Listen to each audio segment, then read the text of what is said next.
آپ کی خدمت میں حاضر ہے مشہور ناول دا انویزیبل مین کا اردو ترجمہ، ترجمہ نگار عابد سہیل، اور میں ہوں آپ کے ساتھ فیصل سعید زرقام۔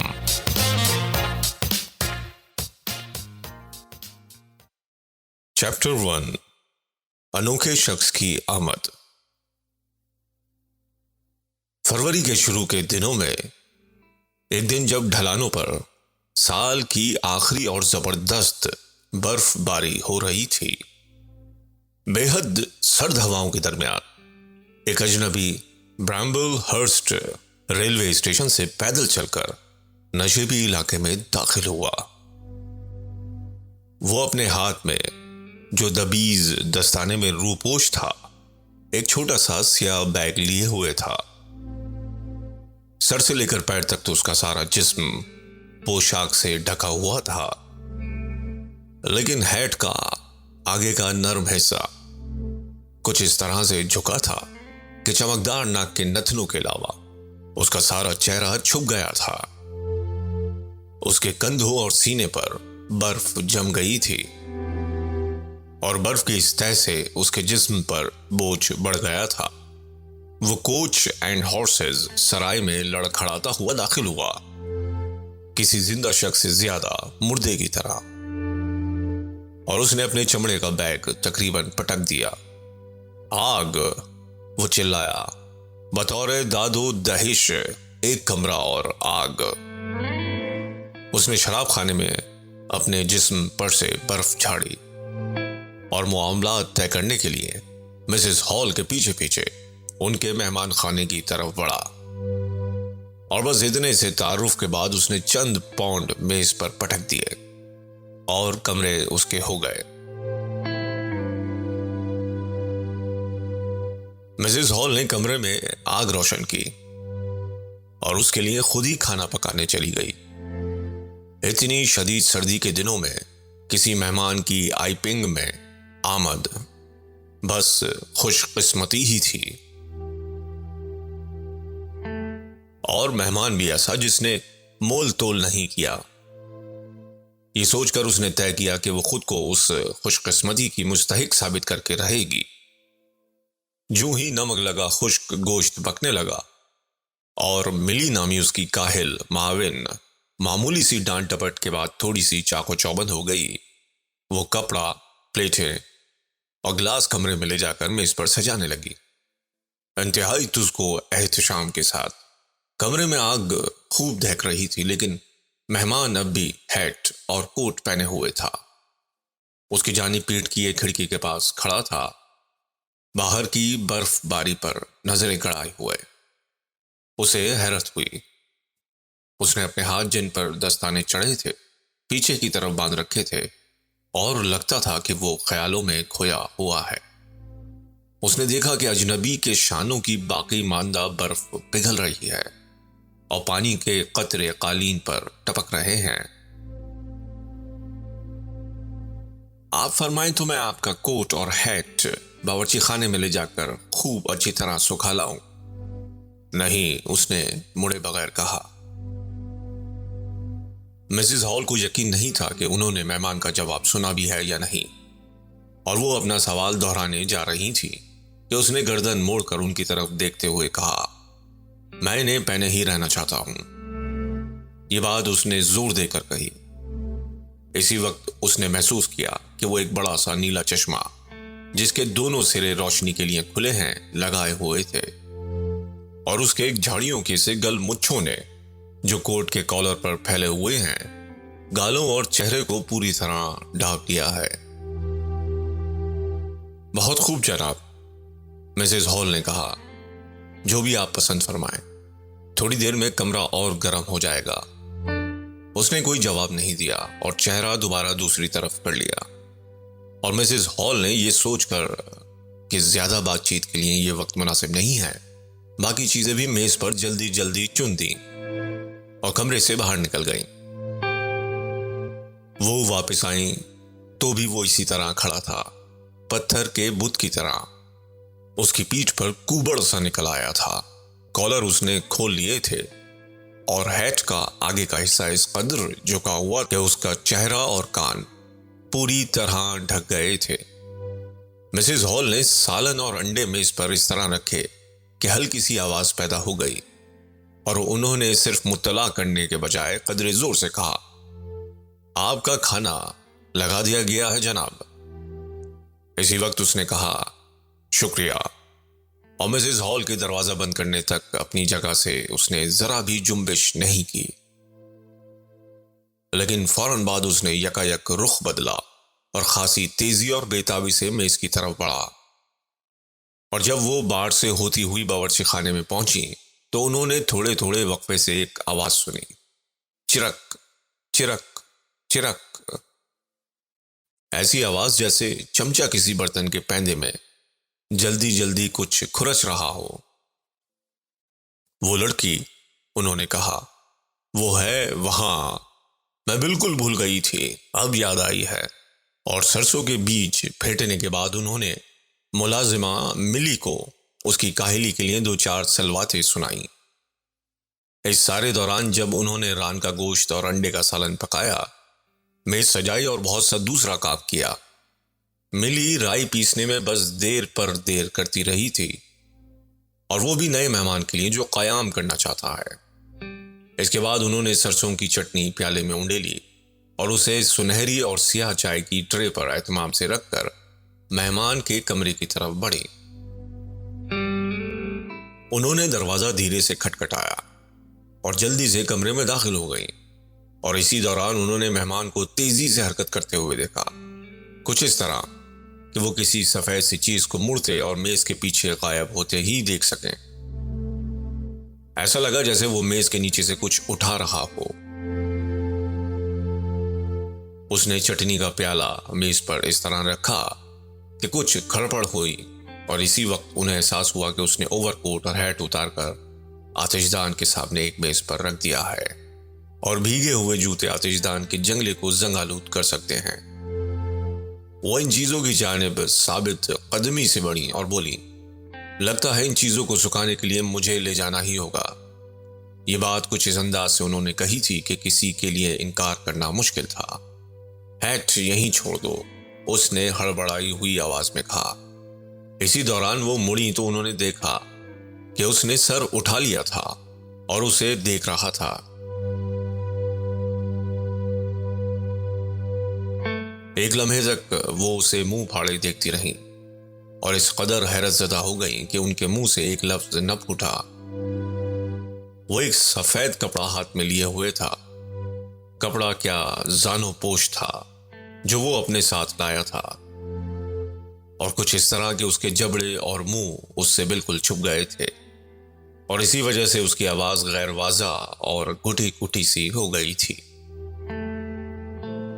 لیکن مسز ہال کی حیرانی اور پریشانی کا سبب یہ نہیں تھا، بلکہ یہ تھا کہ اس کے نیلے چشمے کے اوپر ساری پیشانی ایک سفید پٹی سے ڈھکی ہوئی تھی، اور ایک دوسری پٹی نے اس کے کان ڈھک رکھے تھے، اور اس طرح اس کی ہلکی گلابی اور ستواں ناک، جو پہلے بھی ایسی ہی تھی، کے علاوہ سارا چہرہ قطعاً نظر نہ آ رہا تھا۔ وہ چمکدار مخمل کا گہرا بھورا جیکٹ پہنے تھا، جس کے سیاہ اور اونچے دھاری دار کالر نے اس کی گردن کو ڈھک رکھا تھا۔ ان پٹیوں کے بیچ سے اس کے موٹے سیاہ بال کانٹوں کی طرح نکلے ہوئے تھے، اور اس سب نے اسے ایک ایسی مخلوق بنا دیا تھا جس کا تصور بھی محال تھا۔ بالکل غیر مانوس اور پٹیوں سے کسا ہوا سر کچھ اس حد تک توقع سے بعید تھا کہ اس نے مسز ہال کو جیسے خشونت زدہ کر دیا۔ اس نے زانو پوش منہ کے پاس سے نہیں ہٹایا اور اسے ہاتھ سے پکڑے رہا، اور مسز ہال نے گویا اب دیکھا کہ وہ ہاتھ جو زانو پوش اٹھائے ہوئے تھا اس پر بھورے رنگ کا دستانہ چڑھا تھا، اور وہ اپنے پراسرار نیلے چشمے کے پیچھے سے اسے دیکھ رہا تھا۔ ہیٹ چھوڑ دو، اس کپڑے سے ڈھکے ہوئے منہ نے واضح انداز میں کہا۔ ایک لمحہ کے لیے تو وہ منہ پھاڑے اسے گھورتی رہی۔ وہ اس قدر حیرت زدہ تھی کہ ان کے منہ سے ایک لفظ نہ نکلا۔ جب ان کے ہوش و حواس بحال ہوئے تو انہوں نے ہیٹ واپس آتش دان کے سامنے کی کرسی پر رکھ دیا اور کہا، جناب مجھے علم نہ تھا۔ حیران و پریشان مسز ہال اس سے زیادہ کچھ نہ کہہ سکی۔ شکریہ، اس نے روکھے پن سے کہا اور ان کی جانب رخ کرنے کے بعد دروازے تک نظر دوڑائی اور پھر انہیں دیکھا۔ میں انہیں فوراً خوب اچھی طرح سکھا دوں گی جناب، انہوں نے کہا اور اس کے کپڑے باہر لے جانے لگی۔ انہوں نے کمرے سے نکلتے ہوئے اپنے مہمان کے سفید پٹیوں میں لپٹے سر اور نیلے چشمے کی طرف دوبارہ دیکھا، لیکن اس کا نیپکن اب بھی اس کے چہرے کے سامنے تھا۔ دروازہ بند کرتے ہوئے انہوں نے جھرجھری لی۔ پریشانی و حیرانی ان کے چہرے پر لکھی تھی۔ میں نے کبھی نہیں، انہوں نے زیر لب کہا۔ وہاں وہ آہستہ آہستہ باورچی خانے گئی اور ان کے دل و دماغ پر ذرا سی دیر قبل کا تجربہ اس طرح چھایا ہوا تھا کہ باورچی خانے میں داخل ہونے کے بعد انہوں نے اپنی ملازمہ ملی سے یہ تک نہ پوچھا کہ وہ اس وقت کون سا کام بگاڑ رہی ہے۔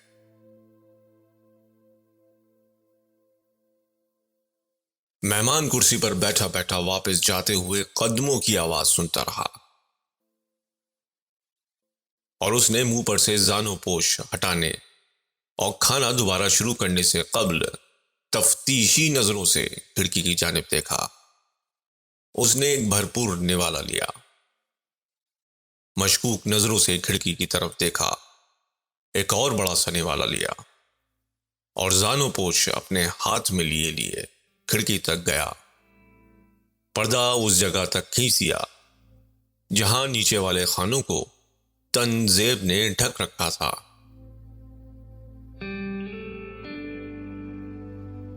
اب کمرے میں دھندھلکا چھا گیا۔ اس کے بعد وہ کسی قدر اطمینان سے لوٹا اور کرسی پر بیٹھ کے کھانا کھانے لگا۔ وہ بیچارہ کسی حادثے کا شکار ہوا ہے یا اس کا آپریشن ہوا ہے یا ایسا ہی کچھ اور، مسز ہال نے کہا۔ میں اس کی مرہم پٹی کو جانے کیا سمجھی، بس یہی ہے، اس کے سوا کچھ نہیں۔ مسز ہال نے آتش دان میں کچھ اور کوئلے ڈال دیے، کپڑے سکھانے کے فریم کو کھول کر کشادہ کیا اور مسافر کا کوٹ اس پر پھیلا دیا اور اس کا دھوپ کا چشمہ، سچ کہوں تو وہ انسان کے بجائے غوطہ خور کی کھوپڑی معلوم ہوتا تھا۔ انہوں نے مسافر کا مفلر لکڑی کے فریم کے کونے میں ٹانگ دیا اور سارے وقت اپنے منہ پر رومال رکھے رہنا، اسے منہ پر رکھے رکھے بات کرنا۔ ہو سکتا ہے اس کے منہ کو بھی چوٹ لگی ہو سکتا ہے، انہوں نے سوچا۔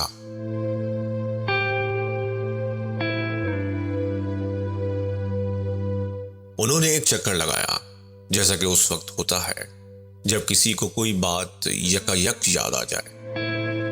خدا میری جان کی حفاظت کرے۔ اور پھر بالکل دوسری طرح کی بات کہی، ملی تم نے ابھی تک آلو؟ مسز ہال کمرے سے کھانے کے برتن وغیرہ اٹھانے کے لیے گئیں تو انہیں اپنے اس خیال کی تصدیق ہو گئی کہ ان کے مہمان کا منہ کسی حادثے میں زخمی یا بدنما ہو گیا تھا، کیونکہ وہ پائپ پی رہا تھا اور اس سارے دوران جب وہ کمرے میں رہیں اس نے چہرے کے نیچے کے حصے پر سے ریشمی رومال قطن نہیں ہٹایا۔ لیکن یہ محض بھول چوک نہیں ہو سکتی، کیونکہ انہوں نے دیکھا کہ چنگاری بھڑکی تو اس نے اس جانب نظر دوڑائی۔ وہ اب کھڑکی کے پردے کی طرف پشت کیے ایک کونے میں بیٹھا تھا۔ کھانا کھا لینے، شراب چڑھا لینے اور ٹھنڈ سے نجات حاصل کر کے گرمی سے لطف اندوز ہونے کے سبب اب اس نے گفتگو میں کم جارحانہ انداز اختیار کیا تھا۔ اس کے دھوپ کے بڑے سے چشمے کے شیشوں پر شولوں کی لپک کے عکس نے ایک طرح کی سرخ چمک پیدا کر دی تھی جن سے وہ پہلے محروم تھا۔ برامبل ہرسٹ اسٹیشن پر میرا کچھ سامان ہے، اس نے کہا اور مسز ہال سے پوچھا میں اسے کیسے منگاؤں؟ اور پھر ان کے جواب کے رد عمل کے طور پر اس نے اپنا پٹیوں میں لپیٹا ہوا سر ذرا سا خم کیا اور کہا کل کیا اس سے پہلے نہیں آ سکتا؟ مسز ہال کے نہیں سے کسی قدر مایوس ہو کر اس نے پوچھا کیا آپ کے خیال میں یہ بات بالکل پکی ہے؟ کوئی ایسا نہیں جو ہاتھ گاڑی لے کر وہاں جا سکے۔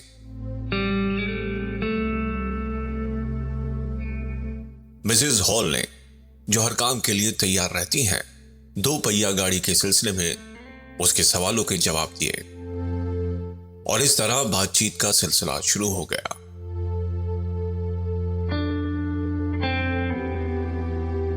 یہاں سے اسٹیشن تک ڈھال ہی ڈھال ہے، مسز ہال نے کہا، اور موقع غنیمت جان کر یہ بھی ٹانک دیا اسی ڈھال پر 1 سال قبل ایک گاڑی الٹ گئی تھی، اور یہ بھی کہ سواری اور گاڑی بان دونوں ہی مر گئے تھے۔ جناب عالی، حادثات تو منٹوں میں ہو جاتے ہیں، ٹھیک ہے نا؟ لیکن مہمان بات چیت کو طول دینے کے لیے اتنی آسانی سے آمادہ نہیں تھا۔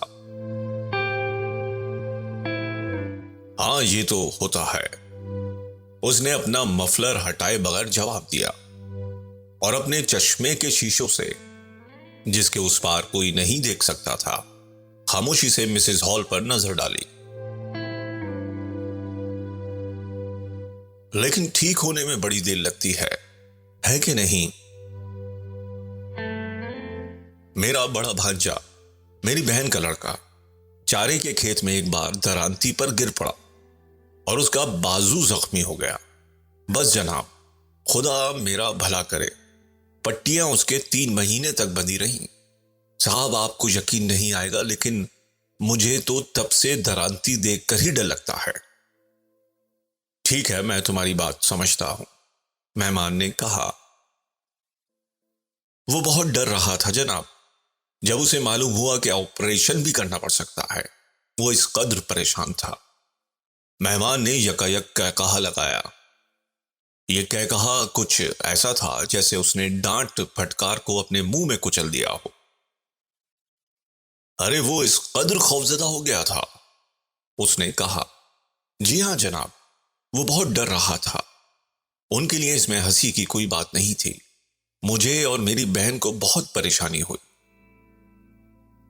اس کو اپنے چھوٹے بچوں کی بھی دیکھ بھال کرنا ہوتی تھی، اس کی مرہم پٹی کرنا ہوتی، پٹی باندھنا، پھر پٹی کھولنا پڑتی ہے۔ اور جناب، میں اگر یہ سب کہنے کی جرات کروں تو کیا تم مجھے دیا سلائی کی چند تیلیاں لا دو گے؟ اس نے یکایک کہا۔ میرا پائپ بجھ گیا ہے۔ یکایک مسز ہال کو بھی توقیر کر دیا گیا تھا۔ مہمان کا رویہ یقیناً غیر مہذب تھا، خاص طور سے یوں کہ انہوں نے اسے اتنی باتیں بتائی تھی۔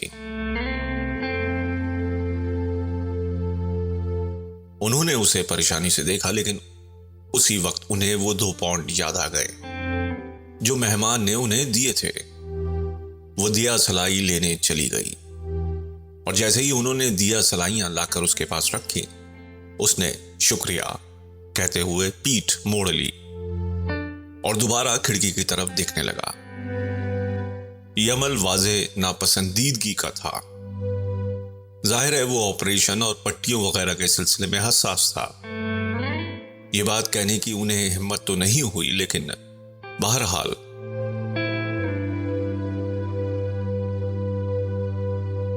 تاہم وہ مہمان کے ہاتھوں بے توقیری سے برہم ہو گئی تھی، اور سپہر میں ملازمہ ملی کو اس کا نتیجہ بھگتنا پڑا۔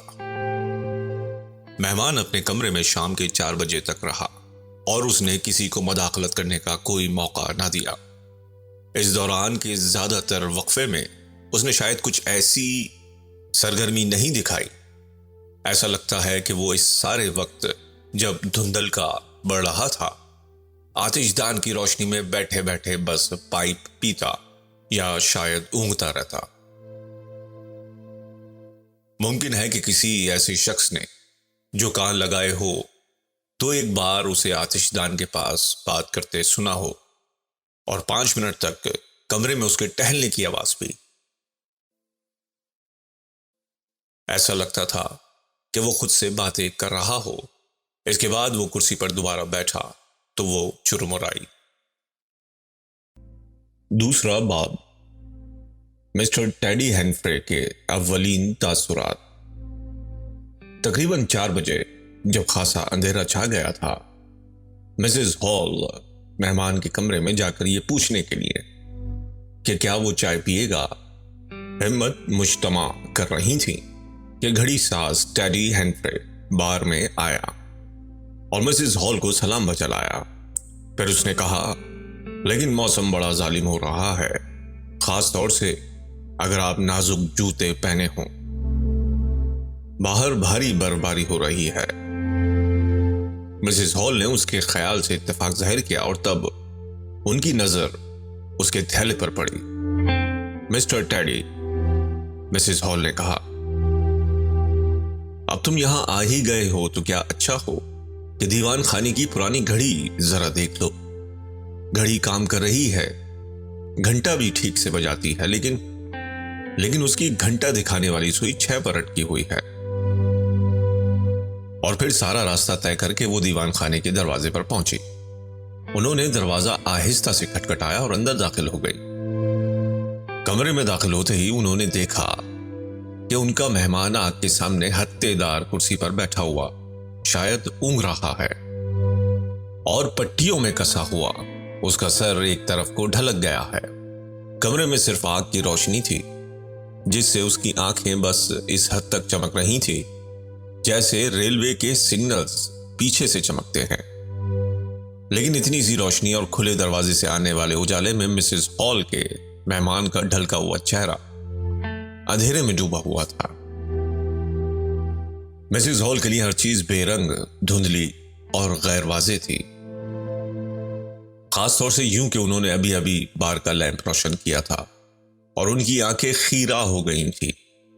لیکن بس ایک لمحے کے لیے انہیں محسوس ہوا کہ جو شخص ان کی نظروں کے سامنے ہے اس کا کھلا ہوا منہ غیر معمولی طور پر بڑا ہے، بہت بہت ناقابل یقین حد تک بڑا، اور ایسا لگتا کہ اس نے چہرے کے نیچے کے سارے حصے کو نگل لیا ہے۔ لیکن یہ ایک لمحے کا احساس تھا۔ سفید پٹیوں میں لپٹا ہوا سر، خوب بڑا دھوپ کا چشمہ جس کے شیشے بہت بڑے تھے، اور اس کے نیچے اس کا بڑا کھلا ہوا منہ، ایسا جیسے جمع ہی لیتے ہوئے ہو جاتا ہے۔ تب وہ اپنی جگہ سے ذرا سا ہلا، کرسی پر سے اٹھنے لگا، اپنا ہاتھ اٹھایا۔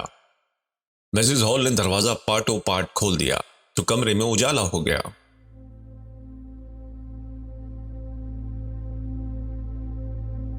اب انہوں نے اپنے مہمان کو زیادہ واضح طور سے دیکھا۔ زانو پوش چہرے پر اسی طرح لپٹا ہوا تھا جیسے کہ اس نے کھانا کھاتے وقت لپیٹ لیا تھا۔ روشنی کی کمی نے گمراہ کر دیا ہے، انہوں نے سوچا۔ لمحاتی صدمے سے ابھرتے ہوئے انہوں نے کہا، جناب آپ کو ناگوار نہ ہو تو یہ شخص دیوار گھڑی دیکھنے آیا ہے۔ گھڑی دیکھنے کے لیے اونگتے ہوئے اس نے چاروں طرف دیکھا اور کہا، پھر اونگ ذرا کم ہوئی اور وہ زیادہ بیدار ہو گیا تو بولا، یقیناً۔ مسز ہال لیمپ لینے چلی گئی اور کرسی سے اٹھ کر اس نے انگڑائی لی۔ پھر لیمپ آ گیا اور مسٹر ٹیڈی ہینفرے کمرے میں داخل ہوئے تو اس کا سامنا پٹیوں میں لپٹے ہوئے اس شخص سے ہوا۔ انہی کے الفاظ میں، اس شخص کو دیکھ کر میں حیرت زدہ رہ گیا۔ آداب، مہمان نے اس پر نظر ڈالتے ہوئے کہا۔ ٹیڈی نے بعد میں اپنا خیال ظاہر کرتے ہوئے کہا کہ وہ اپنے گہرے رنگ کے چشمے میں جھینگا مچھلی کی طرح لگ رہا تھا۔ مسٹر ہینفرے نے کہا، میرا خیال ہے کہ میں کوئی مداخلت نہیں کر رہا ہوں۔ نہیں، قطعاً نہیں، مہمان نے کہا، اگرچہ اس نے مسز ہال کی طرف مڑتے ہوئے یہ بھی کہا، میرا خیال ہے کہ یہ کمرہ میرے نجی کاموں کے لیے واقعتاً میرا ہی ہے۔ جناب میں نے سوچا، مسز ہال نے کہا، کہ ٹھیک سے کام کرتی ہوئی گھڑی کی موجودگی آپ پسند فرمائیں گے۔ یقیناً، مہمان نے کہا، یقیناً، لیکن اصولاً میں تنہا رہنا چاہوں گا اور یہ بھی کہ کسی قسم کی خلل اندازی نہ ہو۔ لیکن مجھے خوشی ہے کہ گھڑی کی مرمت کی جا رہی ہے۔ اس نے مسٹر ہینفرے کے برتاؤ میں ذرا سی جھجک دیکھ کر کہا، بہت خوب۔ ہینفرے جو دخل اندازی کے لیے معافی مانگ کر رخصت ہو جانا چاہتا تھا، مہمان کے رویے سے مطمئن ہو گیا۔ اسی وقت سرائے کے مہمان نے پشت آتش دان کی طرف کر لی اور ہاتھ پیچھے باندھ لیے، اور ساتھ ہی ساتھ یہ بھی کہا کہ گھڑی کی مرمت کے بعد میں چائے پینا پسند کروں گا، لیکن مرمت کا کام پورا ہو جانے کے بعد ہی۔ مسز ہال کمرے سے جانے والی ہی تھی۔ اس وقت انہوں نے زیادہ بات چیت نہیں کی، کیونکہ وہ نہیں چاہتی تھی کہ مسٹر ہینفرے کی موجودگی میں کرایہ دار ان کی بے توقیری کرے۔ اور جب ان کے مہمان نے پوچھا کہ انہوں نے برائمبل ہرسٹ سے سامان لانے کے بارے میں کوئی انتظام کیا، تو انہوں نے کہا کہ میں نے ڈاکیے سے ذکر کیا تھا اور سامان گاڑی سے کل آ جائے گا۔ یہ سن کر اس نے پوچھا، کیا اس سے پہلے نہیں آ سکتا؟ تمہیں یقین ہے؟ تو مسز ہال نے اپنے تیقن کا اظہار سرد مہری سے کیا۔ میں یہ بات بتا دوں، اس نے کہا، جو میں شدید سردی اور تکان کے سبب پہلے نہ بتا سکا تھا، کہ میں ایک تجرباتی محقق ہوں۔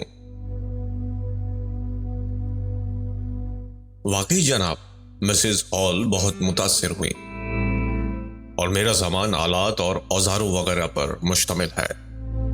وہ تو بڑے کام کی چیزیں ہیں جناب، مسز ہال نے جواب دیا، اور میں فطری طور سے اپنا کام شروع کرنے کے لیے بے چین ہوں۔ یقیناً جناب۔ آئی پنگ آنے کا میرا مقصد، اس نے رک رک کر سنجیدگی سے کہا، یہ ہے کہ میں پرسکون تنہائی چاہتا ہوں۔ میں نہیں چاہتا کہ کوئی میرے کام میں مخل ہو، میرے کام کے علاوہ ایک حادثہ۔ یہ تو میں نے بھی سوچا تھا، مسز ہال نے اپنے آپ سے کہا، اور اسی کے سبب ایک مخصوص قسم کی جائے تنہائی ضروری ہے۔ میری آنکھیں کبھی کبھی اتنی کمزور ہو جاتی ہیں، اور ان میں اس قدر درد ہونے لگتا ہے کہ مجھے گھنٹوں کے لیے خود کو تاریکی میں بند کر لینا پڑتا ہے، اور میں خود کو مکفل کر لیتا ہوں۔ ابھی نہیں، یقیناً فی الوقت نہیں۔ ایسے موقع پر ذرا سی بھی خلل اندازی، کمرے میں کسی اجنبی کی آمد میرے لیے سخت پریشانی کا سبب بن جاتی ہے۔ بہتر ہوگا کہ یہ باتیں سمجھ لی جائیں۔ یقیناً جناب، مسز ہال نے کہا، اور اگر میں یہ دریافت کرنے کی جرت کروں، میرے خیال میں ہر بات کہہ دی گئی ہے۔ سرائے کے مہمان نے کچھ اس طرح کہا جیسے اس نے سب کچھ حتمی طور سے گوش گزار کر دیا ہے۔ مسز ہال نے اپنے سوالات اور اس کی جانب ہمدردیاں کسی بہتر موقع کے لیے ملتوی کر دیں۔ مسز ہال کمرے سے چلی گئی تو مسٹر ہینفرے کے مطابق وہ آتش دان کے سامنے کھڑا ہو گیا، اس پر نظریں جمائے رہا اور اسے گھڑی کی مرمت کرتے ہوئے دیکھتا رہا۔ ہینفرے نے نہ صرف گھڑی کی سوئیاں اور وہ پلیٹ نکال لی جس پر 1 سے 12 تک نمبر لکھے ہوتے ہیں، بلکہ اندر کی مشین بھی۔ اس نے یہ بھی کوشش کی کہ کام جتنا بھی طول کھینچ سکے اتنا ہی اچھا ہے، اور اس میں کچھ اس طرح مصروف رہا جیسے سارا کام معمول کے مطابق کر رہا ہو۔ وہ لیمپ بالکل پاس میں رکھ کر کام کر رہا تھا، اور سبز شیڈ کی بہت خوشنما روشنی اس کے ہاتھوں پر پڑ رہی تھی، اور گھڑی کے فریم اور پہیوں پر بھی، اور باقی کمرہ سایہ سایہ سا ہو گیا تھا۔ اس نے نظر اٹھائی تو رنگین دھبے اس کی آنکھوں میں تیر گئے۔ مزاجی کیفیت کے لحاظ سے متجسس قسم کا انسان ہونے کے سبب اس نے گھڑی کے اندر سے مشین نکال لی تھی، جس کی کوئی خاص ضرورت نہ تھی تاکہ کام ختم کرنے میں دیر لگے اور شاید سرائے کے مہمان سے بات چیت کا موقع مل جائے۔ لیکن اجنبی آتش دان کے سامنے پوری طرح خاموش اور ہلے ڈلے بغیر کھڑا رہا۔ وہ اس قدر ساکت تھا کہ ہینفرے کو الجھن ہونے لگی۔ اس نے کمرے میں خود کو بالکل اکیلا محسوس کیا۔ نظر اوپر کی تو وہاں پھیکی سی مدھم روشنی میں پٹیوں میں لپٹا ہوا سر اور نیلے شیشوں کا بڑا سا چشمہ دکھائی دیا، جس کے پیچھے سے 2 آنکھیں اس پر نظریں گڑائے ہوئے تھیں۔ ہینفرے نے نظریں دوبارہ نیچے کر لی۔ اس وقت شدید بے چینی کی صورت پیدا ہو گئی تھی۔ ایسی حالت میں کوئی بھی کچھ نہ کچھ کہنا چاہے گا، چاہے وہ یہی کہے کہ سال کے اس حصے کے لیے موسم بہت سرد ہے۔ اس نے سر اٹھایا ایک آدھ ابتدائی لفظ کہنے کے لیے اور موسم کہہ کر آغاز کیا۔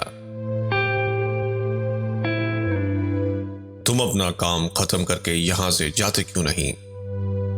اس شخص نے جو اپنی جگہ جمع ہوا تھا کہا۔ معلوم ہوتا تھا کہ اس نے اپنے غصے پر قابو پانے میں سخت تکلیف برداشت کی ہے۔ تمہیں دھرے میں گھنٹے کی سوئی ہی تو لگانی ہے، تم صرف ریاکاری کر رہے ہو۔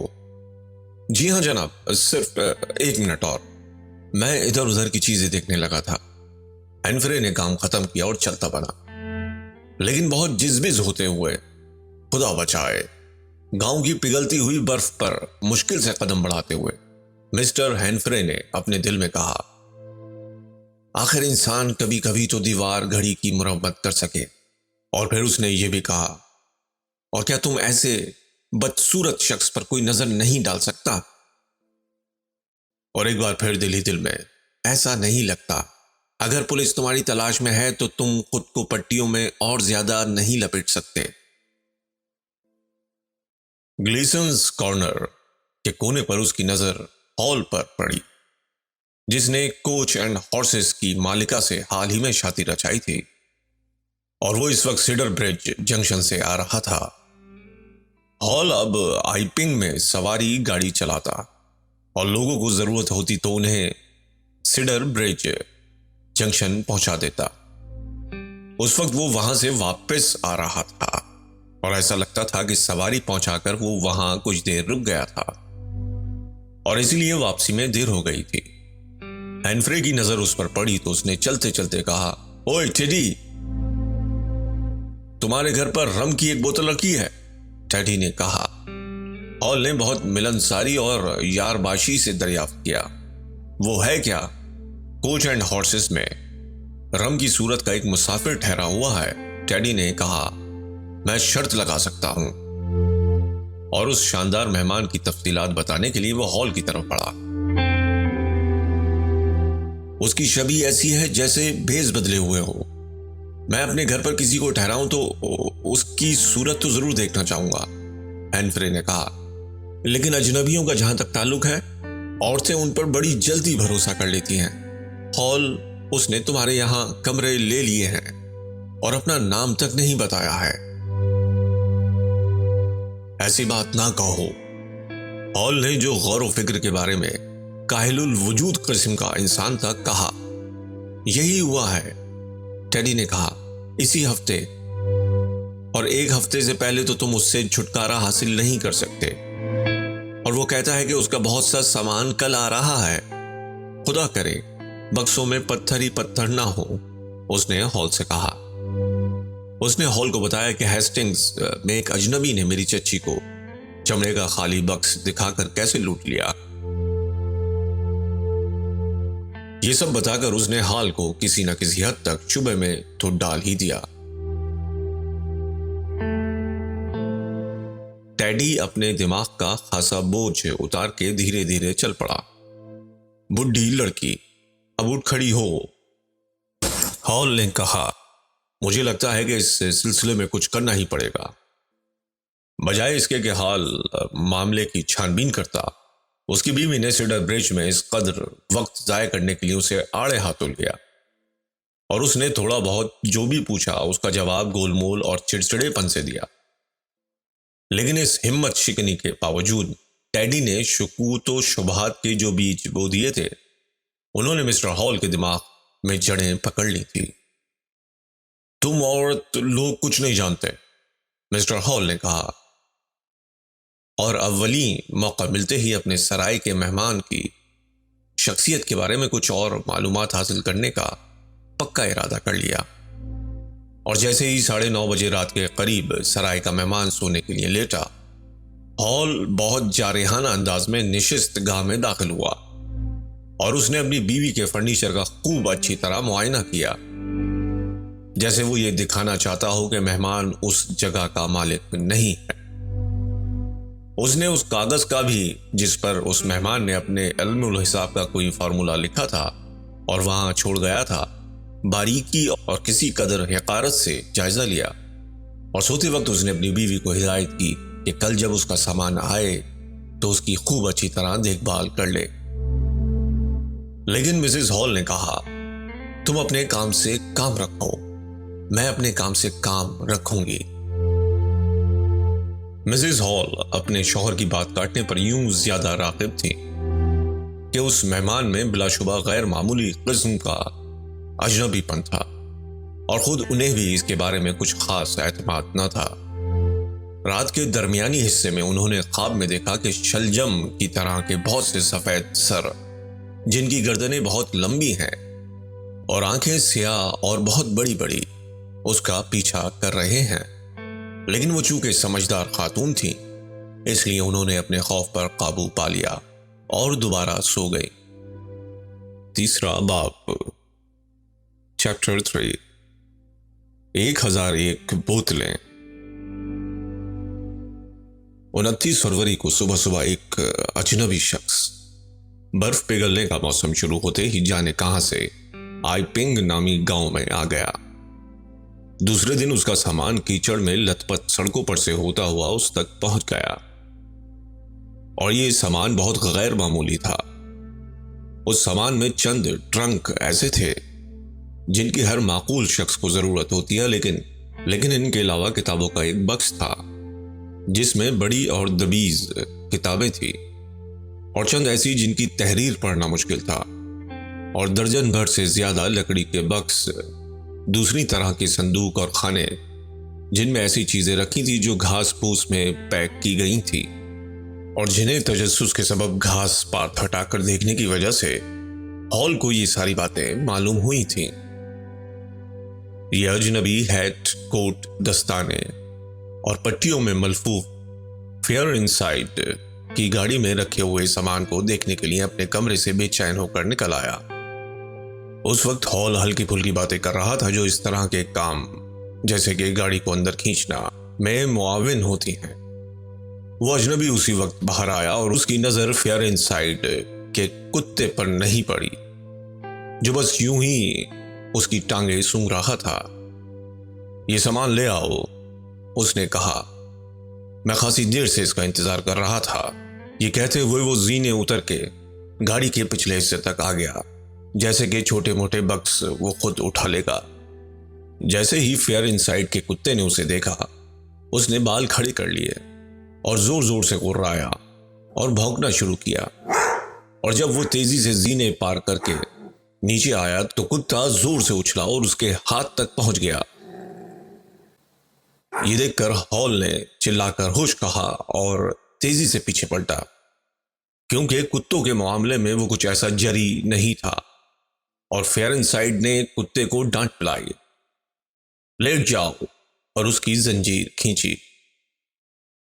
لوگوں نے دیکھا کہ کتے کے دانت ہاتھ پر سے پھسل گئے۔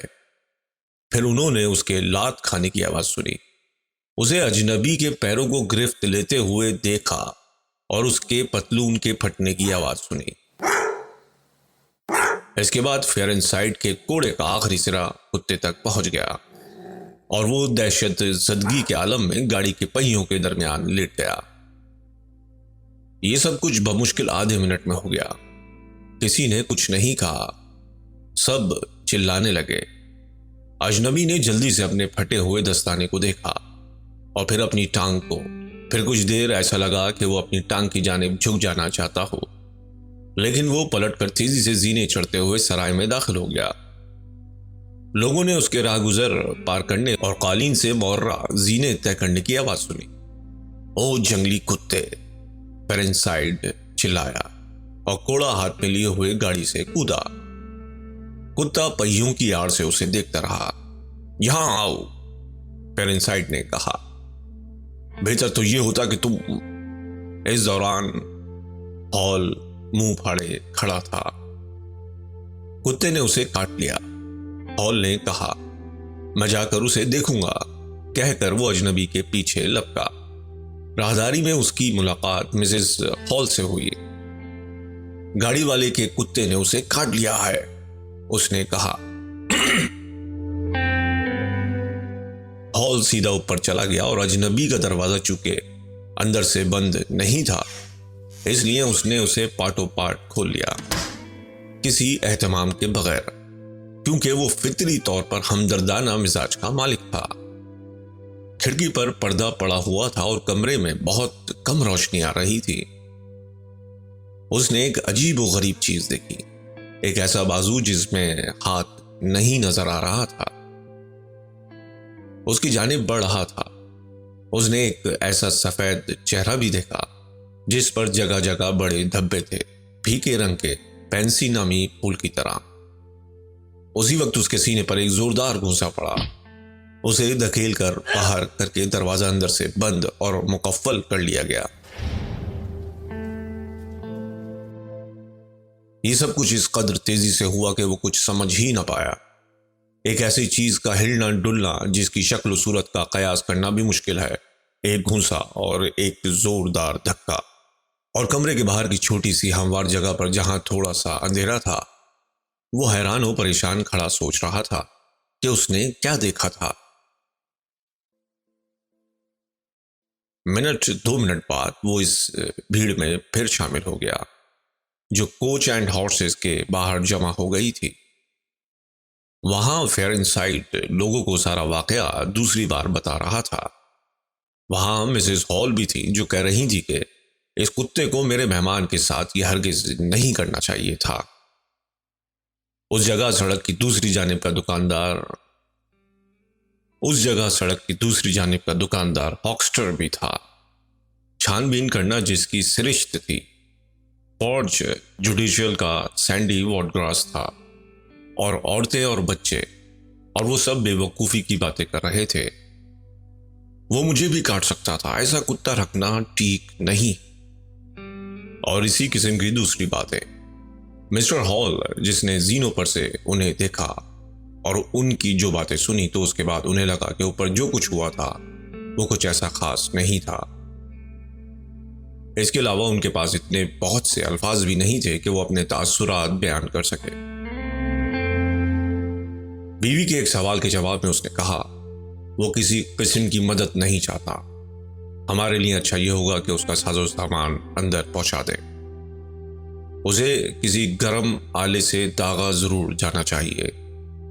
مسٹر ہکسٹر نے کہا، خاص طور سے اگر اس جگہ ذرا سی بھی سوجن آ گئی ہے۔ میں تو اسے گولی مار دوں، میں یہی کروں گی۔ جو لوگ جمع تھے ان میں سے ایک عورت نے کہا۔ یکایک کتا دوبارہ غرانے لگا۔ دروازے کے پاس سے ایک تند آواز غصے میں ابھری، ادھر آؤ۔ وہاں لپٹا لپٹایا ہوا وہ اجنبی کھڑا تھا، اس کے کوٹ کا کالر اوپر کی طرف پلٹا ہوا تھا اور ہیٹ کا آگے کا حصہ نیچے کی طرف جھکا ہوا تھا۔ تم لوگ یہ سامان جتنی جلدی اندر پہنچا دو اتنا ہی اچھا ہے، میں خوش ہوں گا۔ ایک تماشائی کا جو وہاں یوں ہی کھڑا ہوا تھا اور جسے کوئی نہیں جانتا تھا کہنا تھا کہ اس کا پتلون اور دستانے پہلے والے نہیں تھے۔ سر، کیا کتے نے آپ کو کاٹ لیا؟ پیئر انسائٹ نے کہا۔ مجھے بہت افسوس ہے کہ کتے۔ ذرا بھی نہیں، اجنبی نے کہا، کھال پر کوئی زخم نہیں، جلدی جلدی سامان اندر پہنچاؤ۔ پھر اس نے دل ہی دل میں گالی دی، یہ مسٹر ہال کا کہنا ہے۔ اس کی ہدایت کے مطابق پہلا کریٹ اس کی بیٹھک میں پہنچایا گیا تو وہ بہت عجلت میں اس سے تقریباً چمٹ گیا اور پھر خود ہی اس نے اسے کھولنا شروع کیا اور مسز ہال کے قالین کا ذرا سا بھی خیال کیے بغیر گھاس پھوس اس پر ڈال دی۔ پھر کریٹ میں سے اس نے بوتلیں نکالنی شروع کی، چھوٹی لیکن چوڑی بوتلیں جن میں پاؤڈر بھرا تھا، اور چھوٹی اور پتلی بوتلیں جن میں سفید اور رنگین سیال تھا، لمبی نیلی بوتلیں جن کے لیبل پر لکھا ہوا تھا زہر، ایسی بوتلیں جو گول تھیں لیکن جن کی گردن بہت پتلی تھی، ہرے رنگ کی شیشے کی بڑی بوتلیں، شیشے کی بڑی اور سفید بوتلیں، ایسی بوتلیں جن میں سیال کو محفوظ رکھنے کے لیے شیشے کی ڈانٹیں لگی تھیں جو بالکل جمی ہوئی تھیں، بوتلیں جن پر نازک کارک لگا تھا، ڈاٹ لگی بوتلیں ایسی جن پر لکڑی کے کارک لگے تھے، شراب کی بوتلیں، سلاد کے تیل کی بوتلیں۔ یہ بوتلیں اس نے خانہ داری الماری میں رکھی، آتش دان کے اوپر کی مچان، میز، کھڑکی کے نیچے، بک شیلف اور فرش کے کناروں تک پر غرض ہر جگہ۔ براملے ہرس کی دوا کی دکان بھی اس کی آدھی بوتلوں کی موجودگی کا دعویٰ نہیں کر سکتی تھی۔ یہ منظر قابل دید تھا۔ ایک کے بعد ایک کریٹ کھولا جاتا رہا، حتیٰ کہ 6 کے 6 کریٹ کھول دیے گئے۔ سب کے اندر سے بوتلیں ہی برآمد ہوئیں، اور ان کو محفوظ رکھنے کے لیے ان میں رکھی جانے والی گھاس پھوس اتنی تھی کہ میز کی اونچائی تک آ گئی تھی۔ ان ڈبوں میں سے بوتلوں کے علاوہ کیمیاوی آزمائشوں کی پتلی نلکیاں، ٹیسٹ ٹیوبس اور ایک نازک سی ترازو برآمد ہوئی۔ یہ ترازو بہت احتیاط سے پیک کی گئی تھی، اور جیسے ہی یہ سارے کریٹ کھول لیے گئے اور ان کا سامان برآمد کر لیا گیا، سرائی کے مہمان نے کھڑکی پر اپنا کام شروع کر دیا۔ اسے اس کی ذرا سی بھی پرواہ نہیں تھی کہ گھاس پھوس بکھر گئی ہے، آتش دان کی آگ سرد پڑ چکی ہے، اور نہ کتابوں کے بکس کی جو باہر رکھا تھا، اور نہ صندوقوں اور دوسرے سامان کی جو اوپر پہنچا دیا گیا تھا۔ مسز پال عشائیہ لے کر اس کے کمرے میں گئی تو وہ اپنے کام میں اس حد تک ڈوبا ہوا تھا اور چھوٹی چھوٹی بوتلوں سے رقیق کے قطرے تجرباتی نلکی میں ڈال رہا تھا کہ انہوں نے جگہ جگہ بکھری ہوئی گھاس اور اس کے ڈھیر سے قالین کی درگت دیکھ کر جھاڑو بھارو کرنے کے بعد جب کھانے کی ٹرے شاید کسی قدر زور سے میز پر رکھی، تب کہیں اس نے گردن تھوڑی سی پیچھے کی طرف موڑی اور پھر فوراً ہی سیدھی کر لی۔ لیکن اتنے میں بھی مسز ہال نے دیکھ لیا کہ وہ چشمہ نہیں لگائے ہے اور وہ اس کے پاس میز پر رکھا ہوا ہے۔ انہوں نے یہ بھی دیکھ لیا کہ اس کی آنکھ کے خول غیر معمولی طور سے بڑے اور کھوکھلے ہیں۔ اس نے چشمہ پہننے کے بعد ہی ان کی جانب اپنا چہرہ کیا۔ وہ فرش پر گندگی کی شکایت کرنے جا رہی تھی کہ اس نے اندازہ لگا کر پہلے ہی کہہ دیا، میں چاہتا ہوں کہ آپ دستک دیے بغیر نہ داخل ہوں۔ اس کی آواز اشتعال انگیز تھی اور یہ بات اس کے کردار سے بالکل ہم آہنگ معلوم ہوتی تھی۔ میں نے آہستہ سے دستک دی تھی، آپ نے دستک شاید دی تھی، لیکن میرا تحقیقی کام، میرے بے حد فوری اور تحقیقی کام میں معمولی سی خلل اندازی، دروازہ کھلنے کی آواز، مجھے آپ کو بتا دینا چاہیے۔ یقیناً جناب، آپ چاہیں تو اندر سے تالا لگا سکتے ہیں، ایسی صورت ہو تو جب چاہیں جس وقت بھی۔ یہ بہت اچھی تجویز ہے، اجنبی نے کہا۔ یہ گھاس پھوس جناب، میں اس کے بارے میں کچھ کہنے کی ہمت کروں؟ نہیں، گھاس پھوس سے پریشانی ہے تو اسے بل میں شامل کر لو۔ اس نے ایسے الفاظ بدبدائے جو یقیناً لان تان معلوم ہوتے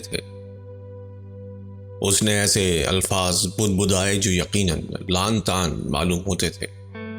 وہ عجیب سے انداز میں کھڑا ہوا تھا، ایک ہاتھ میں ٹیسٹ ٹیوب اور دوسرے میں بوتل لیے ہوئے۔ اس کا انداز اس قدر جارحانہ اور پھٹ پڑنے والا تھا کہ مسز ہال خاصی ہراساں ہو گئی تھی، لیکن وہ دھن کی پکی تھی۔ اس صورتحال میں جناب، میں یہ معلوم کرنا چاہتی ہوں کہ آپ کا کیا خیال ہے؟ 1 شلنگ بل میں شامل کر دو، یہ یقیناً کافی ہے۔ چلیے یہی صحیح، مسز ہال نے کہا اور میز پوش اٹھا کر اسے بچھانے لگی۔ اگر آپ مطمئن ہو جائیں تو۔ وہ مڑا اور کرسی پر بیٹھ گیا۔ کوٹ کا کالر مسز ہال کی جانب تھا۔ سارے سپہر وہ دروازے میں تالا ڈال کے کام کرتا رہا، اور جیسا کہ مسز ہال بھی کہتی ہیں، وہاں زیادہ تر وقت مکمل خاموشی تھی۔ لیکن ایک بار کچھ ہڑبونگ بھی ہوئی، بوتلیں ایک دوسرے سے ٹکراتی رہیں جیسے کہ میز کو دھکا لگ گیا ہو، اور ایک بوتل ٹوٹ کر نیچے گری، چھناکا ہوا، اور تب کوئی تیز تیز قدموں سے کمرے میں ادھر سے ادھر چلنے لگا۔ اس ڈر سے کہ کچھ نہ کچھ گڑبڑ ضرور ہے، مسز ہال دروازے کے پاس جا کر سننے لگی، لیکن انہوں نے دروازہ نہیں کھٹکھٹایا۔ اس طرح سے نہیں چل سکتا، وہ بڑبڑا رہا تھا۔ میں اس طرح مسلسل کام، 3 لاکھ 4 لاکھ، افواہ، اتنا بہت سا، مجھے دھوکہ دیا گیا ہے، یہ تو میری ساری زندگی لے لے گا۔ صبر، صبر سے کام لو، یقیناً بے وقوف ہو، بے وقوف۔ شراب خانے کے فرش کی اینٹوں پر کسی چیز کے ٹھونکے جانے کی آواز ہوئی، اور مسز ہال کو بالکل نہ چاہتے ہوئے بھی اپنے آپ کو سرائے کے مہمان کی باقی خود کلامی سے محروم رکھنا پڑا، اور وہ واپس آئیں تو کمرے میں پھر سے خاموشی کا راج تھا۔ کبھی کبھی کی اس کی کرسی کی ہلکی سی چڑچڑاہٹ اور کبھی کبھی کی بوتل کے ٹکرانے کی آواز کے علاوہ پھر یہ سب بھی ختم ہو گیا، اور اجنبی نے اپنا کام شروع کر دیا۔ اور جب وہ چائے لے کر کمرے میں گئیں تو ان کی نظر ایک کونے کے مرصع آئینے کے نیچے شیشے کے ٹکڑوں پر پڑی، اور ایک سنہرے دھبے پر جسے بس یوں ہی پوچھ دیا گیا تھا۔ انہوں نے اسے اس جانب متوجہ کیا۔ اسے بل میں شامل کر لینا، اس نے فوراً کہا، لیکن خدا کے لیے مجھے پریشان نہ کرو، کوئی نقصان ہو جائے تو اسے بل میں شامل کر لو۔ یہ کہہ کر وہ اپنے سامنے رکھی ہوئی کاپی میں فہرست پر نشان لگانے لگا۔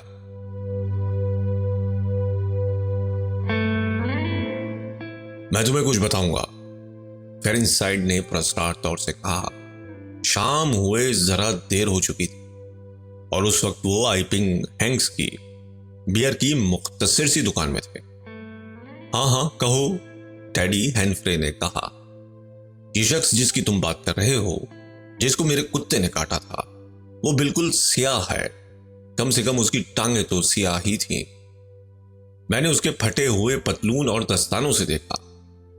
وہاں تو چاہیے تھا کہ گلابی ایسا ہونا چاہیے تھا نا، لیکن وہاں ایسا نہیں تھا، خالی کالا پن تھا۔ میں بتا دوں، وہ کالا ہے، بالکل میرے ہیٹ کی طرح، میری بلا سے۔ ہینفرے نے کہا، یہ تو رمی کے کھیل کی بات ہوئی، اس کی ناک تو پالش کی طرح گلابی ہے۔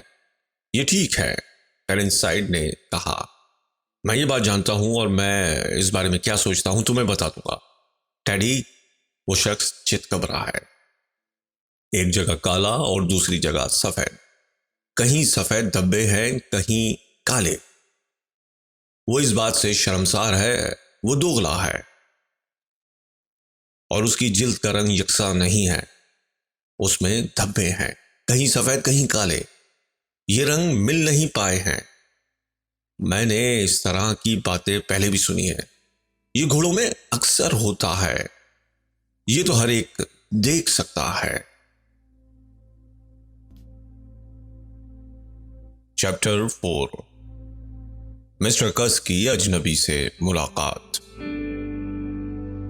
وہ حالات جن میں یہ اجنبی آئپنگ پہنچا میں نے خاصی تفصیل سے بیان کر دیے ہیں، تاکہ کتاب کے قاری کو اس حیرت انگیز تاثر کا اندازہ ہو سکے جو لوگوں پر اس نے ڈالا تھا۔ لیکن کلب کے جشن تک کے 2 عجیب واقعات کے علاوہ اس کے قیام کے دوران اور جو کچھ ہوا وہ میں سرسری طور سے بیان کروں گا۔ اپریل کے اواخر تک جب اس کے قلانچ تنگ دست ہونے کی علامتیں ظاہر ہونے لگی، سرائے میں رہائش اور اس کے ضابطے کے اطلاق کے بارے میں مسز ہال سے اس کے کئی چھوٹے موٹے جھگڑے ہوئے، اور اس نے ہر بار ہرجانہ دینے کا بہانہ بنا کر انہیں خاموش کر دیا۔ ہال اسے پسند نہیں کرتا تھا، اور جب بھی اس کی ہمت پڑتی وہ کہتا کہ اس سے نجات حاصل کرنا ہی بہتر ہوگا، لیکن وہ اپنی ناپسندیدگی کا کھلے عام اظہار نہیں کرتا تھا، اور جہاں تک ممکن ہوتا وہ اس اجنبی سے گریز کرتا۔ گرمیوں تک جب آرٹسٹوں کی آمد شروع ہوتی ہے، صبر سے کام لو، مسز ہال نے کہا، تب ہم دیکھیں گے کہ کیا کرنا ہے۔ وہ تھوڑی بہت اپنی سی تو شاید کرتا ہے، لیکن وقت سے پہلے بل ادا کر دیتا ہے، اور یہ بڑی بات ہے۔ کہو چاہے تم لوگ جو بھی۔ مسز ہال نے اس طرح کہا جیسے وہ عقل کل ہو۔ یہ اجنبی چرچ نہیں جاتا اور اتوار اور باقی غیر مذہبی دنوں کے درمیان پوشاک کے سلسلے میں بھی کوئی فرق نہیں کرتا۔ مسز ہال کا خیال تھا کہ وہ جم کے کام کرتا رہتا ہے۔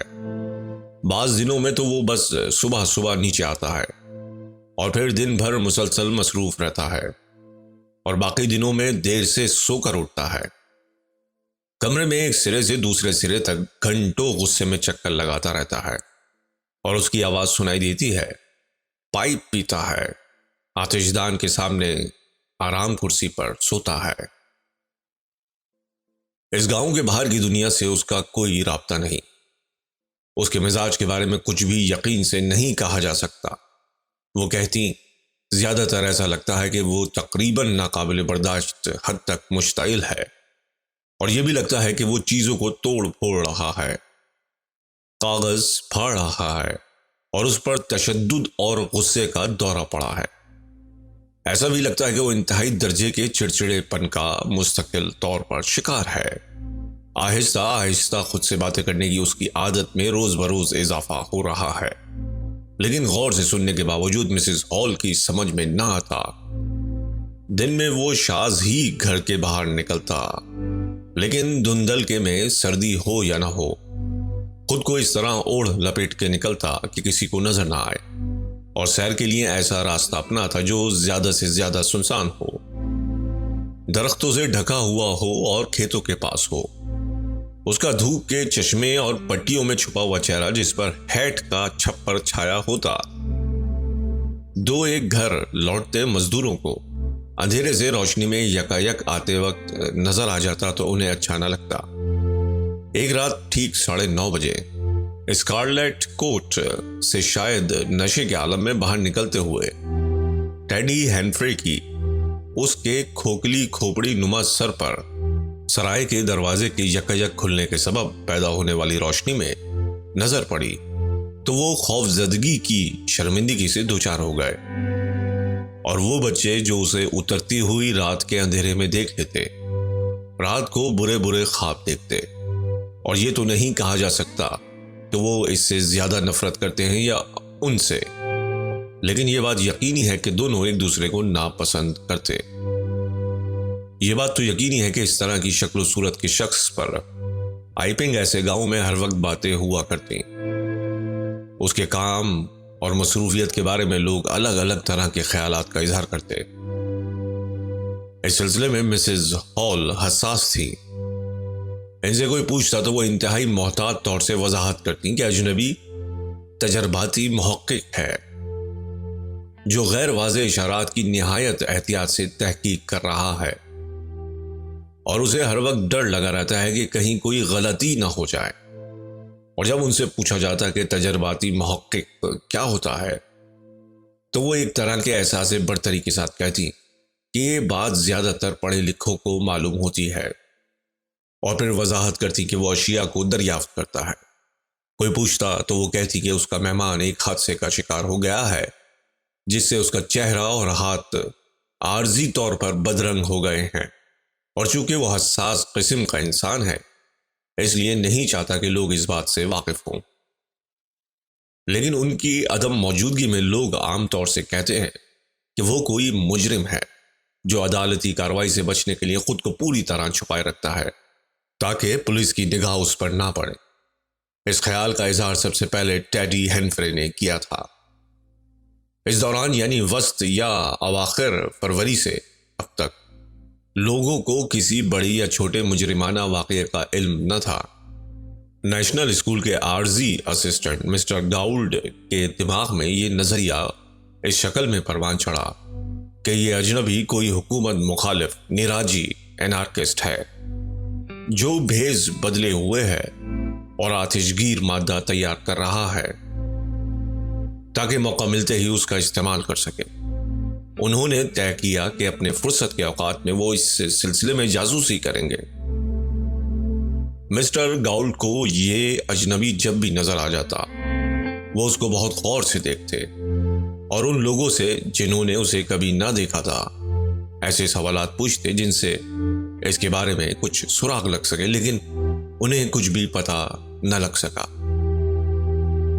کچھ لوگ مسٹر فیئر ان سائٹ کے دوغلے ہونے، چت قبرے پن یا اس سے ملتے جلتے نظریے سے متفق تھے، اور سلاس ڈریگن نامی شخص کو لوگوں نے باصرار یہ کہتے سنا تھا کہ اگر وہ اجنبی میلے ٹھیلوں میں آنے جانے لگے تو اسے سلاس ڈریگن کو اپنی بات صحیح ثابت کر کے مالا مال ہونے میں زیادہ دیر نہ لگے گی۔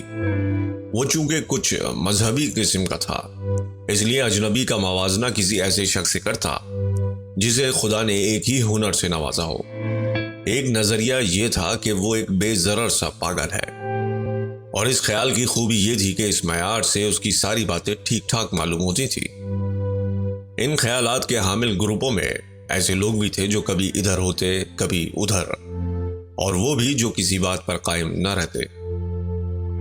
سسیکس کے لوگوں میں کچھ توہمات تھے، اور اپریل کے شروع کے واقعات کے بعد ہی ہوا کہ اس کے مافوق الفطرت ہونے کے بارے میں گاؤں میں کانا پھوسی شروع ہو گئی، لیکن اس کے باوجود اس بات پر عورتوں کو ہی زیادہ یقین تھا۔ لیکن اسے جو بھی سمجھا جاتا ہو، مجموعی طور سے آئپنگ کے باسی اسے ناپسند کرنے پر متفق الرائے تھے۔ اس کی تنک مزاجی اگرچہ شہری علاقے کے کسی بھی ایسے شخص کے لیے جو دماغی کام کرتا ہو کچھ ایسی انہونی بات نہیں ہونی چاہیے تھی، لیکن سسیکس کے دیہی باشندوں کو ضرور حیران کن معلوم ہوتی۔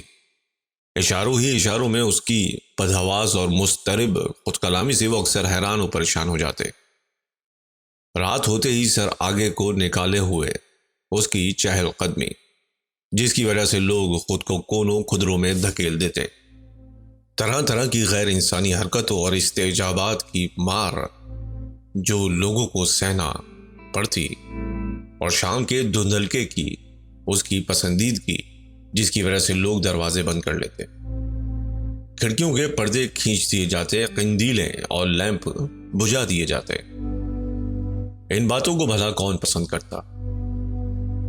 وہ گاؤں میں شام کو نکلتا تو لوگ سڑک کے کنارے ہو جاتے، اور جب وہ نکل جاتا تو گاؤں کے نوجوان مذاقیے اپنے کوٹ کے کالر اوپر اور ہیٹ کا آگے کا حصہ نیچے کر کے ڈرتے ڈراتے اس کی ساحرانہ مخفی شخصیت کی نقل کرتے ہوئے گویا اس کا پیچھا کرتے۔ ان دنوں ایک گانا جو دی بوگی مین کہلاتا بہت مشہور تھا۔ یہ گانا مسز پیٹچیل نے چرچ کے لیمپوں کے لیے چندہ جمع کرنے والے اسکول کے سنگت میں پیش کیا تھا۔ اس کے بعد سے جب بھی گاؤں کے دو چار لوگ یکجا ہوتے اور وہ اجنبی نظر آتا تو اس کے دو ایک مصرے اسی دھن میں، وہ ٹھیک ٹھاک ہو یا یوں ہی سے، سیٹی بجا کے گائے جاتے، اور یہ بھی ہوتا کہ دیر سے آنے والے بچے اس کے چلے جانے کے بعد بوگی مین کی آواز لگاتے اور کانپتے ہوئے لیکن شاداں و فرحاں کھسک جاتے۔ کس نامی دوا فروش کو تجسس جیسے کھائے جا رہا تھا۔ پٹیوں کی موجودگی نے اس کے پیشہ ورانہ دلچسپی کو جوش و خروش سے بھر دیا تھا، اور 1001 بوتلوں کی موجودگی کی خبر نے اس میں حسد پیدا کر دیا تھا۔ سارے اپریل اور مئی میں وہ اس اجنبی سے بات چیت کرنے کا مشتاق رہا، اور آخر کار اختتام ہفتہ اسے صبر کا یارہ نہ رہا، اور اس نے گاؤں کی ایک نرس کے نسخے کی اندراجات کو بہانے کے طور پر استعمال کیا۔ اسے یہ معلوم کر کے حیرت ہوئی کہ مسز ہال اپنے مہمان کے نام سے ناواقف تھیں۔ اس نے نام بتایا تھا تو لیکن مجھے ٹھیک سے سنائی نہ دیا، مسز ہال نے کہا۔ اگرچہ ان کا یہ دعویٰ بالکل بے بنیاد تھا، انہوں نے سوچا کہ اس کے نام سے واقف نہ ہونا بڑی بے وقوفی کی بات معلوم ہوتی ہے۔ کس نے دیوان خانے کا دروازہ تھپتھپایا اور داخل ہو گیا۔ اندر سے اظہار ناراضگی کیا گیا جو اس نے آسانی سے سن لیا۔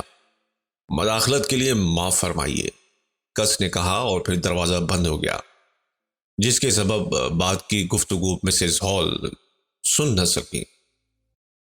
وہ اگلے 10 منٹ تک آوازوں کی بھن بھناہٹ سنتی رہی۔ اسی وقت کوئی حیران ہو کر چیخا، پیر زوروں سے ٹکرائے، کرسی ایک جانب پھینکی گئی، زوردار قہقہا سنائی دیا۔ دروازے تک کوئی تیز تیز چلتا ہوا آیا اور کس نمودار ہوا۔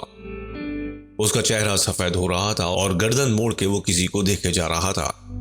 اس نے دروازہ کھلا چھوڑا اور مسز ہال پر نظر ڈالے بغیر زینے اترنے لگا۔ مسز ہال نے سڑک پر اس کے تیز تیز چلنے کی آواز سنی۔ وہ ہیٹ ہاتھ میں لیے تھا۔ وہ دروازے کے پیچھے کھڑی دیوان خانے کا کھلا ہوا دروازہ دیکھ رہی تھی۔ اسی وقت انہوں نے اجنبی کو دھیما سا قہقہا لگاتے ہوئے سنا اور تب اندر سے اس کے قدموں کی آواز سنائی دی۔ وہ ایسی جگہ کھڑی تھی کہ نہ اس کی صورت دیکھ سکی اور نہ یہ کہ وہ کس جگہ رک گیا۔ اسی وقت دیوان خانے کا دروازہ بند ہو گیا اور دوبارہ سناٹا چھا گیا۔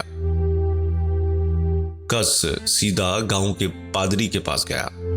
کیا میں پاگل ہوں؟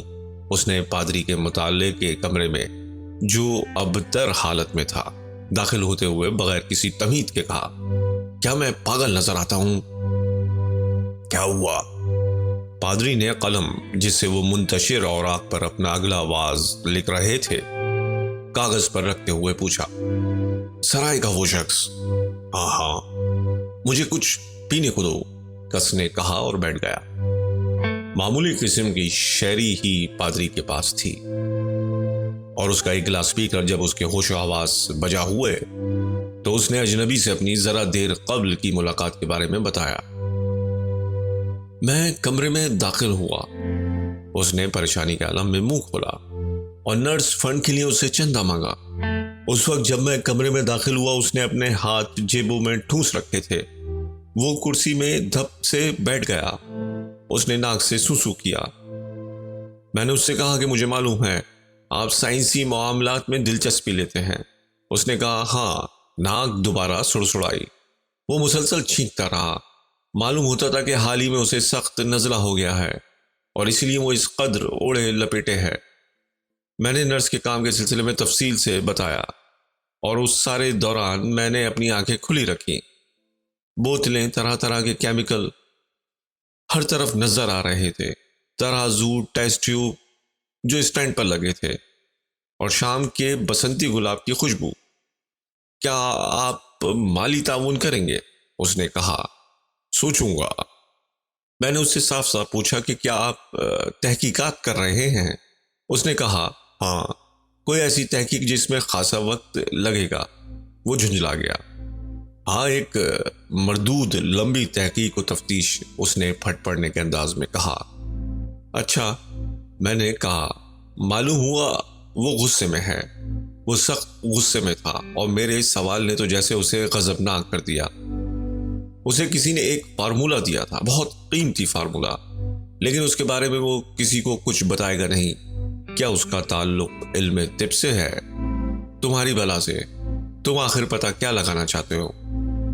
میں نے معافی مانگی۔ وہ چھینکا اور کھانسا آہستہ سے۔ اس نے وہ کاغذ پھر سے پڑھا۔ اس میں 5 اجزاء ہیں۔ اس نے کاغذ رکھ دیا، سر دوسری طرف موڑا۔ کھڑکی سے ہوا کے ایک جھونکے نے کاغذ منتشر کر دیا۔ ہوا کا تیز جھونکا آیا، کاغذ سوکھے پتوں کی طرح لہرایا۔ وہ ایک ایسے کمرے میں کام کر رہا تھا جس کا آتشدان کھلا ہوا ہے۔ اس نے کہا اور دیکھا کہ اس میں چنگاری چمک اٹھی ہے، نسخہ جل رہا ہے اور اس کا جلا ہوا کاغذ چمنی کی طرف اٹھ رہا ہے۔ وہ اس کی طرف تیزی سے لپکا۔ ٹھیک اسی وقت جب جلا ہوا کاغذ چمنی میں اوپر پہنچ گیا، چنانچہ اسی وقت میں اپنی بات ٹھیک سے سمجھانے کے لیے بتا رہا ہوں۔ اس کا ہاتھ جیب سے باہر نکلا۔ ہاں تو کوئی ہاتھ نہیں تھا، صرف ایک خالی آستین تھی۔ خدا کی پناہ، میں سمجھا یہ کوئی جسمانی عیب ہے۔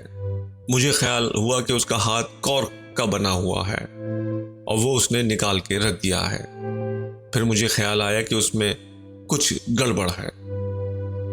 اگر اس میں کچھ نہیں ہے تو وہ آستین کو اٹھاتا کیسے ہے اور لپیٹ کیسے دیتا ہے؟ اس میں کچھ نہیں تھا، میں آپ کو بتاتا ہوں۔ بازو تک نہیں، اندر کچھ بھی نہیں تھا، کونی تک۔ اور اسی وقت آستین کے ایک چھید سے ذرا سی روشنی جھلملائی۔ یا خدا، میں نے کہا۔ تب وہ ٹھہر گیا۔ اپنے سیاہ چشموں سے اس نے مجھے گھور کے دیکھا اور پھر اپنی آستین کو۔ پھر کیا ہوا؟ بس اور کچھ نہیں۔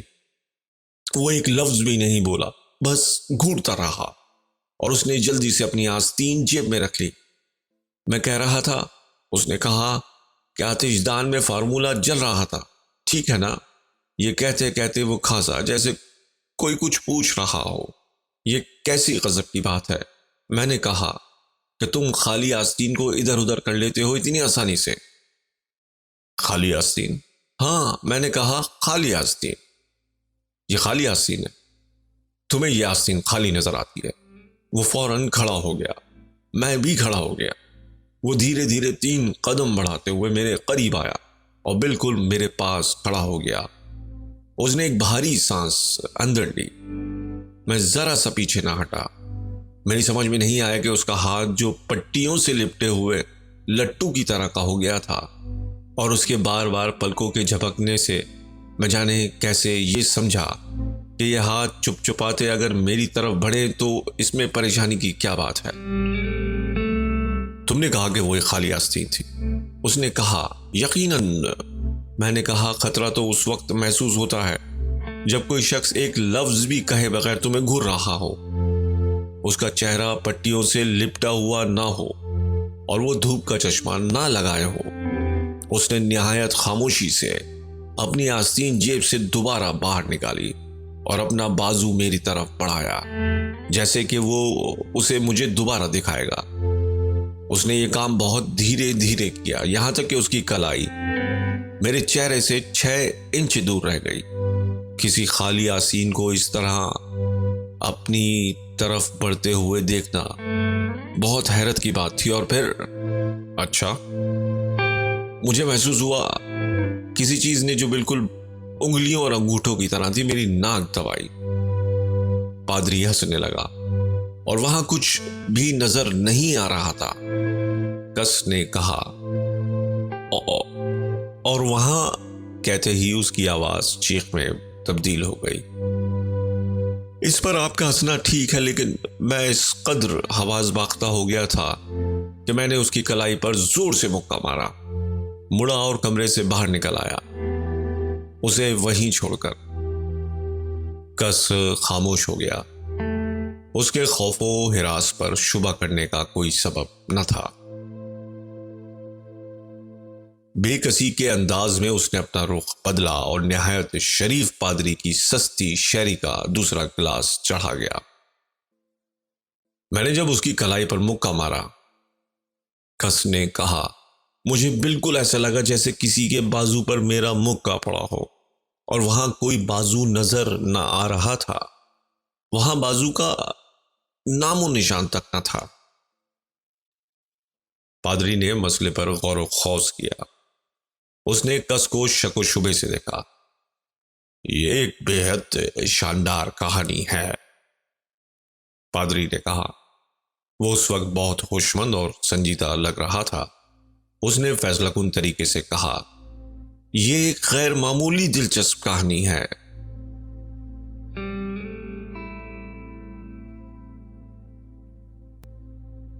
پانچواں باب، چرچ میں چوری۔ چرچ میں چوری کی اطلاع ہم لوگوں کو در حقیقت پادری اور اس کی بیوی سے لگی۔ چوری منہ اندھیرے ہوئی۔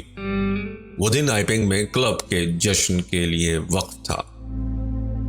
پادری کی بیوی شاید صبح ہونے سے ذرا پہلے کے سناٹے میں یک بیدار ہو گئیں، اور انہیں یقین سا ہو گیا کہ ان کے سونے کے کمرے کا دروازہ کھلا اور پھر بند ہو گیا۔ انہوں نے اپنے شوہر کو فوراً ہی نہیں جگایا، بلکہ بستر پر بیٹھے بیٹھے کان لگائے رہے۔ تب انہوں نے کپڑے تبدیل کر کے ملحقہ کمرے سے ہوتے ہوئے زینے کے راستے پر کسی کے ننگے پیر چلنے کی واضح آواز سنی۔ جیسے ہی انہیں اس بات کا یقین ہو گیا، انہوں نے عزت مآب پادری صاحب کو جگایا۔ انہوں نے بجلی نہیں جلائی، اپنا چشمہ لگایا، بیوی کا ڈریسنگ گاؤن پہنا اور اپنی غسل خانے کی چپل اور زینے جہاں ختم ہوتے ہیں اس کے پاس کی ہموار زمین پر کان لگا کے کھڑے ہو گئے۔ انہوں نے واضح طور سے سنا کہ کوئی ان کے مطالعے کے نیچے کے کمرے میں ڈیسک کی چیزیں الٹ پلٹ رہا ہے، اور پھر کسی کو زور سے چھینک آئی۔ اس کے بعد وہ اپنے سونے کے کمرے میں لوٹ آئے اور انہوں نے آگ کریدنی سے خود کو مسلح کیا۔ ظاہر ہے اس سے بہتر کیا چیز ممکن تھی۔ اور جس قدر بھی خاموشی سے ممکن تھا زینے اترنے لگے۔ پادری کی بیوی لینڈنگ پر آ کر کھڑی ہو گئی۔ اس وقت تقریباً 4 بجے تھے اور رات کی انتہائی تاریکی ختم ہو چکی تھی۔ ہال میں تو مدھم سی روشنی تھی، لیکن مطالعہ کے کمرے کے دروازوں کے پارٹوں پارٹ کھلے ہونے کے باوجود اندر اس قدر اندھیرا تھا کہ نظریں اسے پار کر کے کچھ دیکھ نہ سکتی تھی۔ پادری مسٹر بنٹنگ کے آہستہ آہستہ زینے سے اترنے کی بہت معمولی سی چرچراہٹ اور مطالعے کے کمرے میں ذرا سی چلت پھرت کی آہٹ کے علاوہ مکمل سناٹا چھایا ہوا تھا۔ تب کوئی چیز کسی دوسری چیز سے ٹکرائی، دراز کھولی گئی تھی، پھر کاغذوں کی سرسراہٹ سنائی دی۔ اس کے بعد ایسا لگا جیسے کوئی کوس کاٹ رہا ہو۔ پھر کسی نے دیا سلائی چلائی اور کمرہ پیلی روشنی سے بھر گیا۔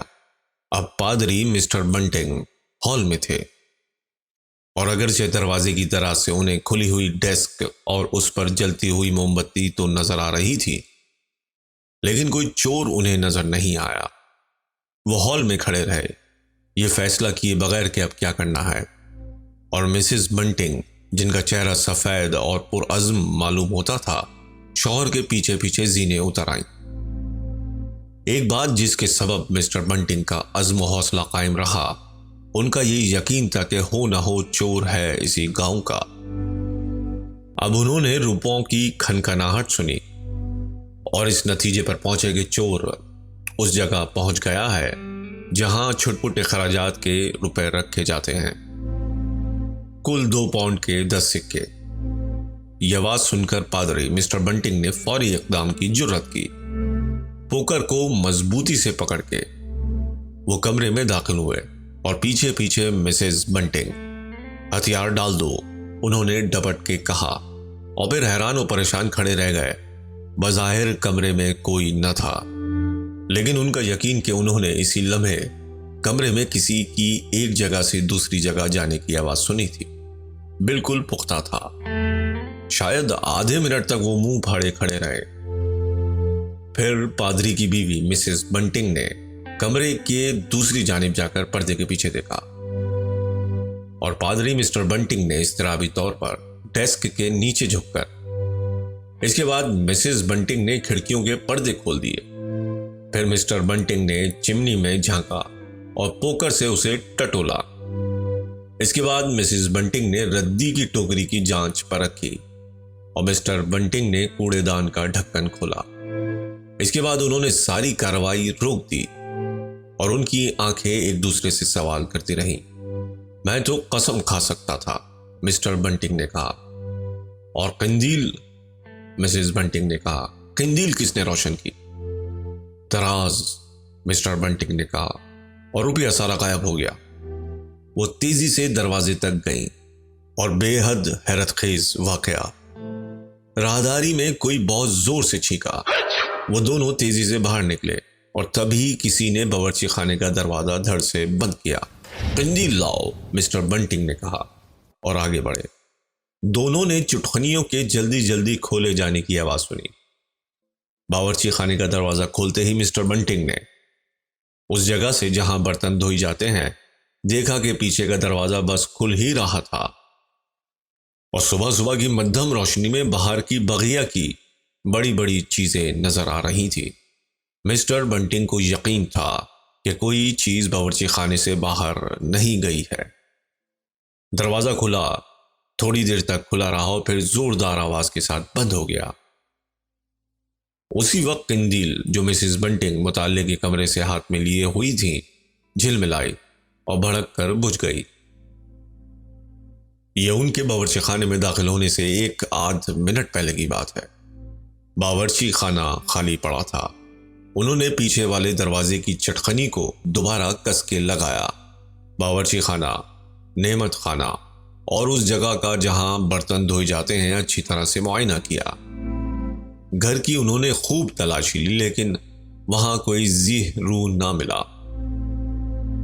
دن کی روشنی پھیلی تو پادری اور ان کی بیوی نے کچھ ذرا عجیب سے کپڑے پہنے ہوئے ایک کم عمر جوڑے کو اپنے مکان کی نچلی منزل پر مسرت اور حیرت کا اظہار کرتے ہوئے دیکھا۔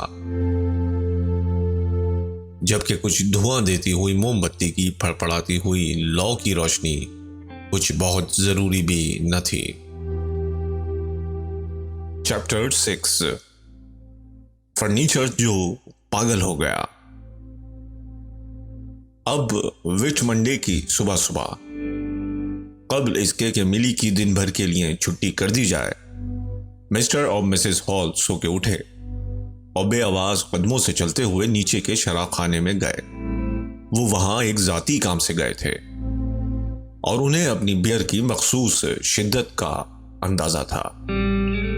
وہ شراب خانے میں داخل ہی ہوئے تھے کہ مسز ہال کو یاد آیا کہ وہ اپنے مشترکہ کمرے سے جوہر عشبہ، شراب کی شدت میں اضافے کے لیے استعمال ہونے والا جوہر تو لانا بھول ہی گئیں۔ چونکہ اس کام کی ماہر مسز ہال ہی تھیں، اس لیے یہ بالکل مناسب تھا کہ اسے لانے کے لیے مسٹر ہال نے اوپر کے کمرے کا رخ کیا۔ وہ زینہ چڑھ کے اوپر کی ہموار جگہ پہنچے تو یہ دیکھ کر حیران رہ گئے کہ اجنبی کے کمرے کا دروازہ تھوڑا سا کھلا ہوا ہے۔ وہ اپنے کمرے میں پہنچے اور انہیں بوتل اسی جگہ مل گئی جہاں کی نشاندہی کی گئی تھی، لیکن واپس آتے ہوئے انہوں نے دیکھا کہ سامنے کا دروازہ بند کر دیا گیا ہے، صرف چٹخنی چڑھی ہے۔ اسی وقت ان کے دل میں جانے کیسے ایک نادر خیال آیا اور انہوں نے بند کمرے کو اجنبی کے اوپر والے کمرے اور مسٹر ٹیڈی ہینفرے کے خیال سے جوڑ کے دیکھا، کیونکہ انہیں خوب اچھی طرح یاد تھا کہ رات میں جب مسز ہال نے چٹخنی چڑھائی تو وہ قندیل ہاتھ میں لیے تھے۔ وہ اسی جگہ رک گئے، تھوڑی دیر تصویر حیرت بنے رہے، تب بوتل ہاتھ میں لیے وہ دوبارہ اوپر کی منزل پر چلے گئے۔ انہوں نے دروازہ تھپ تھپایا اور کوئی جواب نہ ملا تو اسے دھکا دے کے پاٹو پاٹ کھول دیا اور اندر داخل ہو گئے۔ کمرے کے اندر سب کچھ ان کی توقع کے مطابق تھا۔ بستر کیا، سارا کمرہ خالی تھا، اور ان ایسے کم عقل تک کے لیے زیادہ حیران کن بات یہ تھی کہ کرسی اور پلنگ پر اس کے کپڑے جن سے وہ اب تک واقف تھے اور پٹیاں بکھری ہوئی تھیں، اور اس کا لمبا چوڑا ہیڈ بھی بستر کے پائنتی پر پڑا تھا۔ ابھی وہ وہاں حیران و پریشان کھڑے ہی تھے کہ شراب خانے کے اندر سے ان کی بیوی کی آواز سنائی دی، ویسٹ سیسیکس کے مخصوص انداز بیان، زبان اور لہجے میں جس سے وہ پہچانے جاتے ہیں۔ جارج، تمہیں جس چیز کی تلاش تھی وہ مل گئی۔ یہ سن کر وہ مڑے اور جلد سے جلد بیوی تک پہنچنے کے لیے زینے اترنے لگے، اور وہیں سے انہوں نے کہا، جینی، ہینفرے جو بات کہتا تھا وہ ٹھیک تھی، وہ اپنے کمرے میں نہیں ہے اور سامنے والے دروازے کی چٹخنی چڑھی ہے۔ پہلے تو مسز ہال کے کچھ بھی سمجھ نہ آیا، اور جو ہی معاملہ ان کی سمجھ میں آیا انہوں نے خالی کمرہ خود ہی دیکھنے کا فیصلہ کیا۔ بوتل ہاتھ میں لیے پہلے ہال آگے بڑھے اور بولے، وہ اجنبی اندر نہیں ہے کیونکہ دروازہ ہی باہر سے بند ہے، اور باہر کیا کر رہا ہے کوئی نہیں جانتا، اور یہ بات بڑی پریشانی کی ہے۔ پھر جب وہ شراب خانے کے زینے پر آئے تو ان دونوں نے، اور اس کی تصدیق بعد میں ہو گئی، گمان کیا کہ باہر کا دروازہ کھلا پھر بند ہوا، لیکن دروازے کو بند دیکھ کر ان دونوں نے اس وقت تک ایک دوسرے سے کچھ نہ کہا۔ مسز ہال زینے پر اپنے شوہر سے آگے بڑھ گئی اور دوڑ کے سب سے اوپر پہلے پہنچی۔ زینے پر کسی کو چھینک آئی۔ ہال نے جو 6 قدم پیچھے تھا سوچا کہ چھینک اس کی بیوی کو آئی ہے، اور وہ جو خاصی آگے تھی یہ سمجھی کہ اس کا شوہر چھینکا ہے۔ اس نے پورا دروازہ کھول دیا اور وہیں کھڑے کھڑے کمرے کے اندر دیکھنے لگے۔ سب سے زیادہ حیرت کی بات انہوں نے کہا، انہوں نے اپنی پشت پر بالکل قریب ہی کسی کے سانس لینے کی آواز سنی، اور شوہر کو سب سے اوپر کے زینے پر جو وہاں سے 12 فٹ اونچائی پر تو رہا ہوگا دیکھ کے حیران رہ گئی، لیکن اگلے ہی لمحے ہال بالکل اس کے قریب تھے۔ انہوں نے آگے جھک کر اپنا ہاتھ تکیے پر رکھا اور پھر کپڑوں کے اندر۔ ٹھنڈا ہے، انہوں نے کہا، وہ 1 گھنٹہ قبل یہاں رہا ہوگا یا اس سے کچھ پہلے۔ اسی وقت ایک نہایت غیر معمولی واقعہ ہوا۔ بستر پر پڑے ہوئے کپڑے خود سے یکجا ہو گئے۔ اچک اچک کے یکایک ایک چوٹی کی طرح کے بن گئے اور تب نیچے کے جنگلے پر جا گرے، بالکل اس طرح جیسے کسی نے انہیں بیچ سے پکڑ کر پھینک دیا ہو۔ فوراً ہی بعد اس اجنبی کا ہیڈ پلنگ کے ڈنڈے سے اچھلا اور پھر اس نے ہوا میں چکر کھاتی ہوئی ایک اڑان لگائی جو پورے دائرے سے کچھ ہی کم تھی، اور پھر وہ سیدھے مسز ہال کی طرف لپکا، اور تب واش بیسن سے اسفنج، کرسی، اجنبی کا کوٹ، پینٹ اور موزے ادھر ادھر بکھر گئے، اور پھر ایک سوکھا سا کہا جو اجنبی کی آواز سے بہت ملتا جلتا تھا بلند ہوا، اور کرسی اپنے چاروں پیروں سے گویا مسز ہال کی جانب لہرائی، اور ایک لمحے کے لیے تو ایسا لگا جیسے وہ ان کا نشانہ باندھ رہی ہو، بلکہ ان پر حملہ آور ہو رہی ہو۔ وہ چیخیں اور مڑی، اور کرسی کے پائے آہستگی لیکن پورے طور سے ان کی پیٹھ پر لگے، جس سے وہ اور مسٹر ہال گھبرا کر کمرے سے باہر آ گئے۔ دروازہ بھڑ سے بند کر کے اندر سے تالا ڈال دیا گیا۔ ذرا سی دیر کے لیے تو ایسا لگا کہ کمرے کی کرسی اور بستر فتح کا جشن منا رہے ہیں، اور پھر یکایک خاموشی چھا گئی۔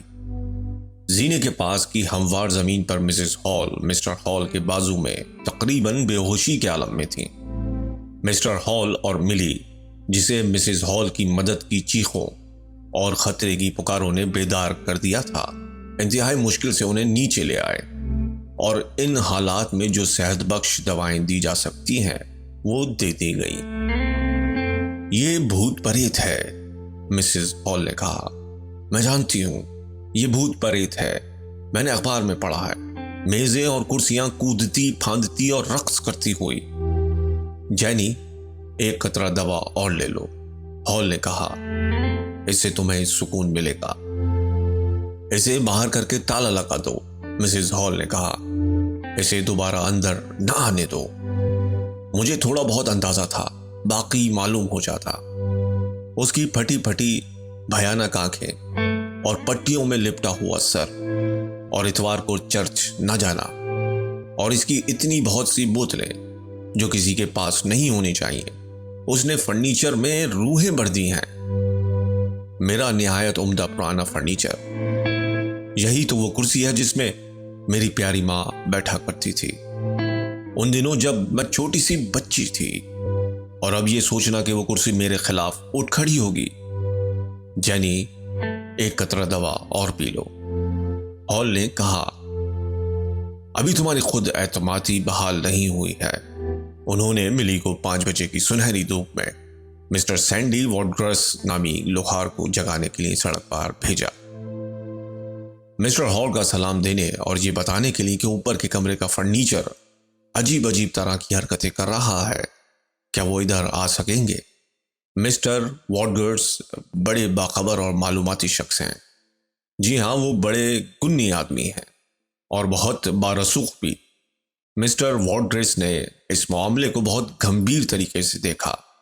لعنت ہو اگر یہ کوئی جادوئی کارنامہ نہیں، انہوں نے رائے ظاہر کی۔ اچھی، ایسے بھلے لوگوں کے لیے تو آپ کو گھوڑوں کی نالیں درکار ہیں، ان کو باہر رکھنے کا یہی طریقہ ہے۔ وہ لوگ چاہتے تھے کہ اوپر کے کمرے کی جانب پیش قدمی میں وہ ان کی قیادت کریں، لیکن وہ اس سلسلے میں کسی جلدی کے حق میں بھی نہیں تھے۔ انہوں نے یہی بہتر سمجھا کہ راہداری ہی میں ٹھہر کر بات کریں۔ دوسری طرف سے مسٹر ہوکسٹر کا نوسیکھیا باہر آ گیا اور اس نے تمباکو کے ڈبوں والی کھڑکی کی جھلملیاں کھولنی شروع کر دی۔ تو پھر نوسیکھیے کو بھی گفتگو کے لیے بلا لیا گیا۔ پھر یہ تو فطری بات تھی کہ چند ہی منٹ بعد مسٹر ہوکسٹر بھی بات چیت میں شریک ہو جائے، اور پھر انگریز قوم کے فطری قومی رجحان کو بروئے کار آنا ہی تھا کہ جمہوری اور پارلیمانی طرز پر تبادلہ خیال ہو۔ یعنی باتیں تو بڑی لمبی چوڑی ہوئیں لیکن کوئی عملی نتیجہ نہ نکلا۔ اجی، پہلے سب حقائق، سارے معاملے تو سامنے رکھے جائیں، مسٹر واڈگرس نے اصرار کے ساتھ کہا۔ پہلے ہم اس بات کا تو تفصیل کر لیں کہ وہ سامنے والا دروازہ جو ہے اسے بزور کھولنے یا توڑ کر کھولنے میں ہم پوری طرح حق بجانے کو ہوں گے۔ بات یہ ہے کہ جو دروازہ ابھی توڑا نہیں گیا ہے اسے تو ہمیشہ ہی توڑا جا سکتا ہے، لیکن جب آپ نے اسے توڑ دیا تو پھر آپ اسے انتوڑا نہیں کر سکتے۔ اور یکایک اور حیرت انگیز طریقے سے اوپر کا دروازہ خود بخود کھل گیا، اور جیسے ہی انہوں نے اچنبھے سے زینے کی طرف نظریں اٹھائیں، پٹیوں میں لپٹا لپٹایا وہ اجنبی زینہ طے کرتے وقت غیر معمولی طور پر بڑا سا دھوپ کا چشمہ لگائے ہوئے انہیں ہمیشہ سے زیادہ خالی لیکن پرغضب نظروں سے گھورتا رہا۔ زینہ اس نے دھیرے دھیرے طے کیا، اکڑے اکڑے۔ اس سارے دوران وہ انہیں گھورتا رہا۔ اس نے ان سب پر نظریں گڑائے گڑائے راہداری پار کی، پھر رک گیا۔ ادھر دیکھو، اس نے کہا، اور ان سب کی آنکھیں اس کے ہاتھ کی انگلیوں کی طرف مڑ گئیں جن پر دستانہ چڑھا ہوا تھا۔ اس میں جوہر عشبہ کی ایک بوتل تھی اور ہاتھ شراب خانے کے دروازے کے پاس۔ تب وہ دیوان خانے میں داخل ہوا اور اس نے یکایک تیزی سے اور شرارت سے دروازہ زور سے بند کیا۔ کھڑاکے کی آواز کی آخری صدائے باز گشت کے گم ہونے تک تو کوئی نہ بولا۔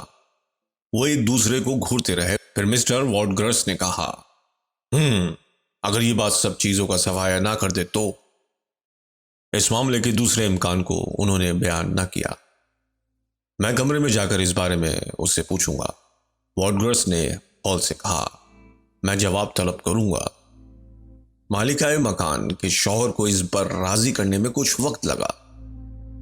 آخرکار اس نے دروازہ تھپ تھپایا، پھر اسے کھولا، اندر داخل ہوا اور بس معاف کریے ہی کہا تھا کہ آواز آئی، جہنم میں جاؤ، اجنبی نے چلا کر کہا۔ رخصت ہوتے وقت دروازہ بند کر دینا۔ یہ مختصر بات چیت اس طرح ختم ہوئی۔